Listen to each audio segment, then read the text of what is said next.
Madame la Présidente, nous arrivons à la moitié de votre mandat de présidente de la région Île-de-France.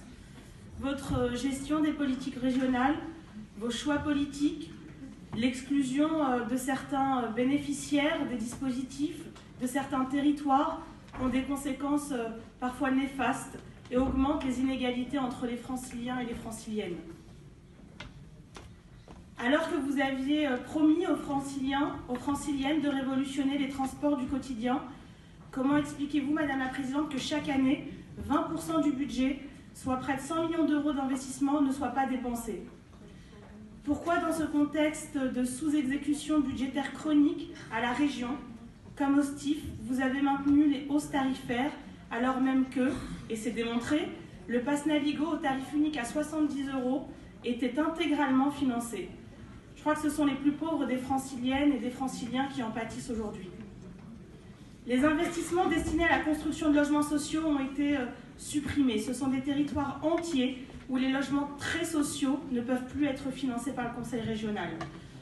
Les subventions à la garde des associations disparaissent peu à peu et je veux prendre l'exemple d'un dispositif qui me tenait à cœur, celui des emplois tremplins, qui était à la fois un booster pour l'emploi dans les territoires fragilisés, mais aussi une vraie aide pour les associations qui, aujourd'hui, voient leur action s'amoindrir à cause de la disparition de ce dispositif.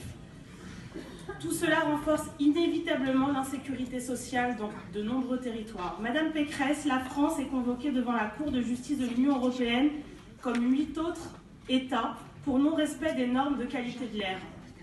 L'Île-de-France est particulièrement touchée par les pics de pollution, vous le savez.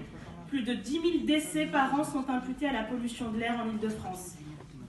Vous avez cependant refusé notre vœu pour une Île-de-France sans diesel à horizon 2022. Face à cela, votre inaction est malheureusement coupable. Pourquoi sur les 4 millions prévus en 2017 pour la lutte contre la pollution de l'air, seuls 5 000 € ont été dépensés? Vous êtes redevable devant les Franciliennes, les Franciliens. Quand comptez-vous donner les moyens d'améliorer enfin la qualité de l'air pour les habitants de notre belle région? Madame la Présidente, je crois que la politique que vous menez aujourd'hui pour la région n'est pas suffisamment ambitieuse.